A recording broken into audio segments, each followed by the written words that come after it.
ఉచిత కాన్పులు, సిజేరియన్లు మరియు అన్ని రకాల ఎమర్జెన్సీ వైద్య సేవలు ఇక్కడ అతి తక్కువ ఖర్చులతో చేయబడును. ఇట్లా చెల్మడ ఆనందరావు జనరల్ హాస్పిటల్, బొమ్మకల్, కరీంనగర్. పొలాలు అమ్మి తమ ఇంట్లో నుండి బంగారు నగలు కూడా తాకట్టు పెట్టుకొని అప్పులు చేసినటువంటి సర్పంచులు వీళ్ళందరూ కూడా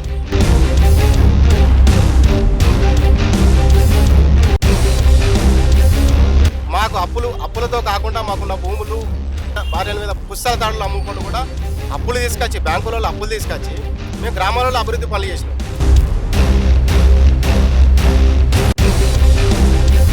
ఒకవేళ చేయని పక్షాన మరి ఎలాంటి నిర్ణయం తీసుకుంటారు తాజా మాజీ సర్పంచ్? గ్రామాలలో గ్రామ పరిపాలనను మేము నిర్బంధిస్తాం. నమస్తే, welcome to Suman TV Karimnagar. నేను మీ అనిల్. గ్రామ అభివృద్ధి దేశ అభివృద్ధి అంటారు. అంటే ఒక దేశం అభివృద్ధి చెందాలంటే ఆ ప్రస్థానం అనేది గ్రామం నుండే ప్రారంభం కావాలి. ప్రస్తుతం ఇక్కడ ఉన్న అందరూ కూడా కరీంనగర్ జిల్లా చెందినటువంటి తాజా మాజీ సర్పంచులు.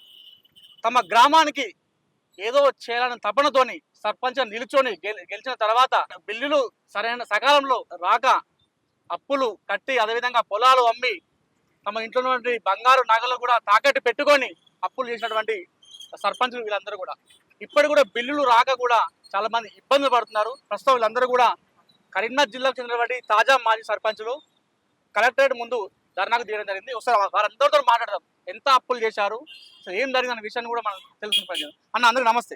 నమస్తే. నమస్తే అన్న, చెప్పండి, తాజా మాజీ సర్పంచుల పరిస్థితి ఎలా ఉందంటే మీరు ఏం చెప్తారు? 2019లో మేము ఎలక్షన్లో సర్పంచ్ గెలిచినాం. ఓకే. గెలిచినప్పటి నుంచి మా గ్రామాన్ని అభివృద్ధి చేసుకోవడానికి మేము కృషి పట్టుదలతో ఉన్నాము. మాకు సకాలంలో మేము చేసిన పనులకు బిల్లులు రాకపోయేది. బిల్లులు రాకపోయేసరికి మా గ్రామంలో అభివృద్ధి ఆపేది కదా. మేము అప్పులు చేసినాము. మాకు అప్పులతో కాకుండా మాకున్న భూములు భార్యల మీద పుస్తక తాడులు అమ్ముకొని కూడా అప్పులు తీసుకొచ్చి బ్యాంకులలో అప్పులు తీసుకొచ్చి మేము గ్రామాలలో అభివృద్ధి పనులు చేసినాం. మేము చేసిన పనులకు సకాలంలో బిల్లులు విడుదల కాలేదు.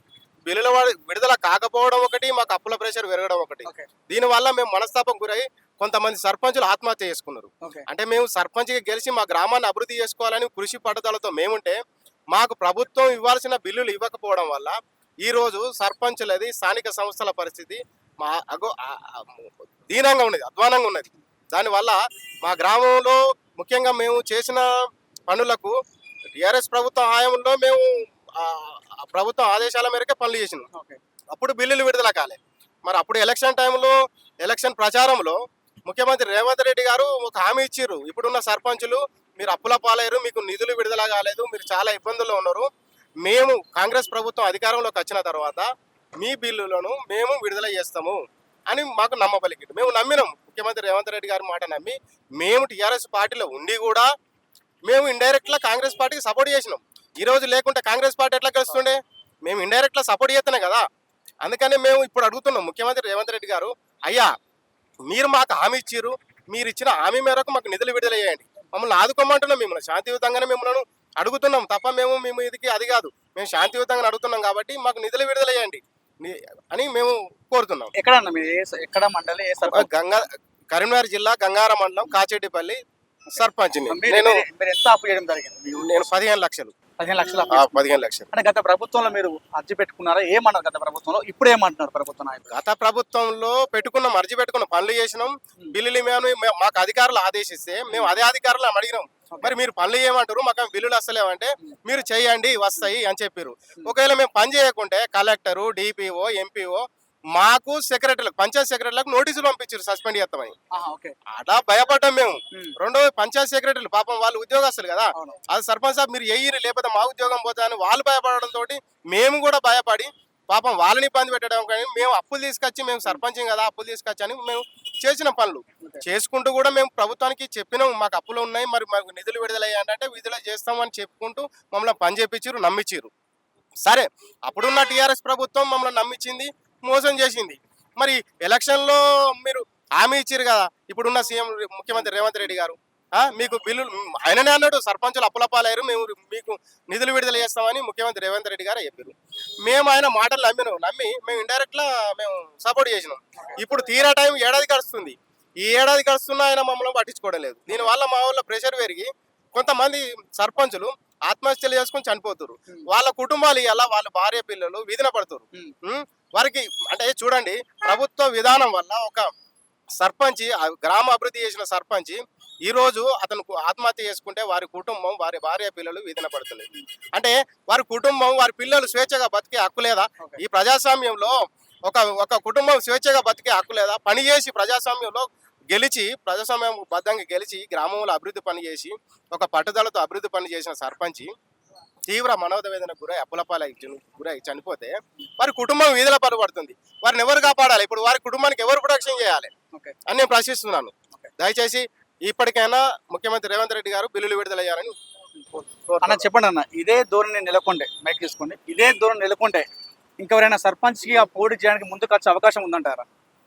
ఇప్పుడు గతంలో కనుక మీరు చూసినట్లయితే భారతదేశం చాలా తీవ్రంగా ఈ యొక్క కరోనా మహమ్మారి చేతిలో పడ్డది. ఆ పీరియడ్లో మేము ప్రాణాలకు ఒడ్డి ప్రాణాలను లెక్క చేయకుండా ప్రజాసేవలో పాల్గొని శానిటేషన్ చేసి అనేక రూపాయల అప్పులు తీసుకొచ్చి మరి వీధిలా బ్లీచింగ్ పౌడర్ కానీ శానిటేషన్ కానీ ఇవన్నీ చేసుకుంటూ అనేకమైనటువంటి ఆ యొక్క వ్యాధిని నిర్మూలింపజేయడానికి కోసం కృషి చేసిన బిడ్డలం. మేము గ్రామాలలో కాస్తో కూస్తో కష్టపడ్డాం కాబట్టి ఇలా భారతదేశంలో ఈ మరణాల సంఖ్య తగ్గింది. కరోనా మహమ్మారిని మేము అంతమొందించాం. మరి ఈ విధంగా మేము ప్రాణాలను ఒడ్డి అనేక రకాలైనటువంటి అప్పులు తెచ్చి మరి భారతదేశంలో మరి మీరు భారత ప్రభుత్వం కనుక చూసుకున్నట్లయితే గతంలో మా పీరియడ్లో అనేకమైనటువంటి అవార్డ్స్ వచ్చినాయి తెలంగాణ రాష్ట్ర ప్రభుత్వానికి. మరి అవార్డ్స్ ఎక్కడి నుంచి వచ్చినాయి? స్వచ్ఛ భారత్లో మేమే ఫస్ట్, తెలంగాణనే ఫస్ట్. అనేకమైనటువంటి అవార్డ్స్ తీసుకొచ్చింది సర్పంచుల యొక్క సేవ వల్లనే. మరి ఈ సర్పంచులను ఇంత నిర్లక్ష్యం చేసి మరి సర్పంచుల చావు కారణమవుతున్న ఈ ప్రభుత్వాలు ఇకనైనా కళ్ళు తెరవాలి. సర్పంచుల యొక్క బ్యాలెన్స్ ఉన్నటువంటి అప్పులు మన పెండింగ్ బిల్లులు వెంటనే విడుదల చేసి మా కుటుంబాలను రక్షించవలసిందిగా ప్రభుత్వాన్ని వేడుకుంటున్నాం. చేయని పక్షాన మరి ఎలాంటి నిర్ణయం తీసుకుంటారు? తాజా మా సర్పంచ్ ఒకవేళ చెయ్యని పక్షాన గ్రామాలలో గ్రామ పరిపాలనను మేము నిర్బంధిస్తాం. ఎక్కడికక్కడ మేము ప్రభుత్వాన్ని కూడా కట్టడి చేస్తాం. మేము శాంతియుతంగానే ఇప్పుడు పోరాటం చేస్తున్నాం. దయతలిసి మా సర్పంచుల యొక్క బాధలు చూసి కనీసం చనిపోయిన వారినన్నా నిదర్శనంగా తీసుకొని ప్రభుత్వం వెంటనే మా బిల్లులను విడుదల చేయాలి. లేనిచో కఠినమైనటువంటి చర్యలకు మేము పూనుకుంటామని చెప్పేసి ఈ సందర్భంగా తెలియజేస్తున్నాం. గ్రామ అభివృద్ధి కోసం అంటే గ్రామానికి ఏదో చేయాలని తప్పడంతో సర్పంచ్ ఎన్నికైన తర్వాత ప్రభుత్వాలు బిల్లు ఇచ్చినా ఇవ్వకపోయినా పొలాలు అమ్ముకొని భార్య పుస్తకాలు అమ్ముకొని మరి మేము అప్పులు తీసుకొచ్చి మరి మేము గ్రామ అభివృద్ధిలో పడ్డామన్నట్టుగా వాళ్ళు చెప్తున్నారు. బిల్లులు గత ప్రభుత్వంలో మేము చేసినటువంటి పెండింగ్ బిల్లులు ఈ ప్రభుత్వంలో ఉన్న నాయకులు చెల్లించకపోతే మేము ఎలాంటి పోరాటం సిద్ధమని చెప్పిస్తున్నారు. అదేవిధంగా ఈ బిల్లులు చెల్లించిన తర్వాతనే స్థానిక సంస్థల ఎన్నికలు ముందుకు రావాలని చెప్పేసి వాళ్ళు డిమాండ్ చేస్తున్నారు. కెమెరా పర్సన్ కుమార్తో అనిల్, సుమన్ టీవీ, కరీంనగర్ నుండి.